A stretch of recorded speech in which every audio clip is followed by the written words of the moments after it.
क्या तुम तैयार हो एकदम रोंगटे खड़े कर देने वाली कहानी के लिए? चलो शुरू करते हैं। एक छोटे से शहर में एक 10 साल का लड़का रहता था। नाम था मैक्स।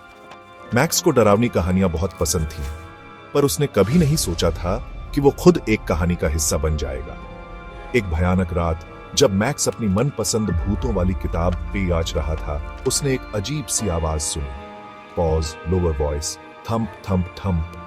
ये आवाज अटारी से आ रही थी। मैक्स ने अपनी टॉर्च उठाई और ऊपर की तरफ धीरे धीरे चलने लगा। दरवाजा किर्र किर्र करके खुला और वहां अंधेरे में उसने चमकती हुई आंखें देखी। मैक्स घबरा गया। कौन है वहां? उसने धीरे से पूछा।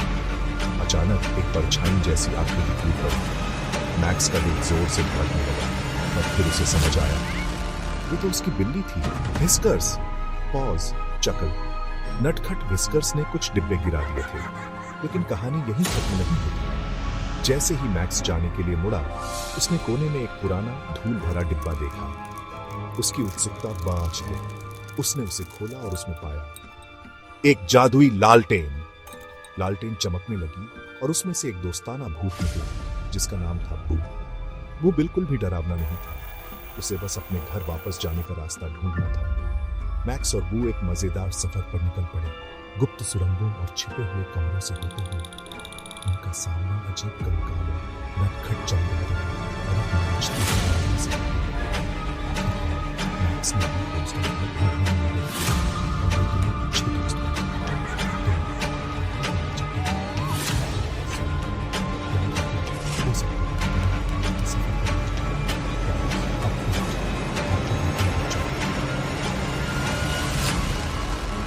क्या तुम तैयार हो एक ऐसी कहानी के लिए जो तुम्हारे रोंगटे खड़े कर देगी और तुम्हें रोमांच से भर देगी? चलो शुरू करते हैं। एक छोटे से शहर में एक 10 साल का लड़का रहता था, जिसका नाम मैक्स था। मैक्स को डरावनी कहानियां बहुत पसंद थीं, पर उसने कभी नहीं सोचा था कि वो खुद एक कहानी का हिस्सा बन जाएगा। एक भयानक रात जब मैक्स अपनी मनपसंद भूतों वाली किताब पढ़ रहा था, उसने एक अजीब सी आवाज सुनी। Pause, lower voice, thump thump thump. ये आवाज अटारी से आ रही थी। मैक्स ने अपनी टॉर्च उठाई और ऊपर की तरफ धीरे धीरे चलने लगा। दरवाजा किर्र किर्र करके खुला और वहां अंधेरे में उसने चमकती हुई आंखें देखी। मैक्स घबरा गया। कौन है वहां? उसने धीरे से पूछा। अचानक एक परछाई जैसी आकृति टूट पड़ी। मैक्स का दिल जोर से धड़कने लगा, पर फिर उसे समझ आया, ये तो उसकी बिल्ली थी, व्हिस्कर्स। पॉज, चकल। नटखट व्हिस्कर्स ने कुछ डिब्बे गिरा दिए, लेकिन कहानी यही खत्म नहीं हुई। जैसे ही मैक्स जाने के लिए मुड़ा, उसने कोने में एक पुराना धूल भरा डिब्बा देखा। उसकी उत्सुकता बढ़ गई। उसने उसे खोला और उसमें पाया एक जादुई लालटेन। लालटेन चमकने लगी और उसमें से एक दोस्ताना भूत निकला, जिसका नाम था बू। वो बिल्कुल भी डरावना नहीं था। उसे बस अपने घर वापस जाने का रास्ता ढूंढना था। मैक्स और बू एक मजेदार सफर पर निकल पड़े, गुप्त सुरंगों और छिपे हुए कमरों से होते हुए। उनका सामना अजीब कंकालों, नटखट चमगादड़ों और एक नाचती हुई मम्मी से भी हुआ।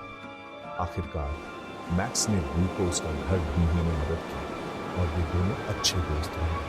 तो अगली बार जब तुम रात में कोई थंप की आवाज सुनो, याद रखना, हो सकता है ये तुम्हें एक अनोखे सफर पर ले जाए। अपबीट। हैप्पी हॉन्टिंग बच्चों।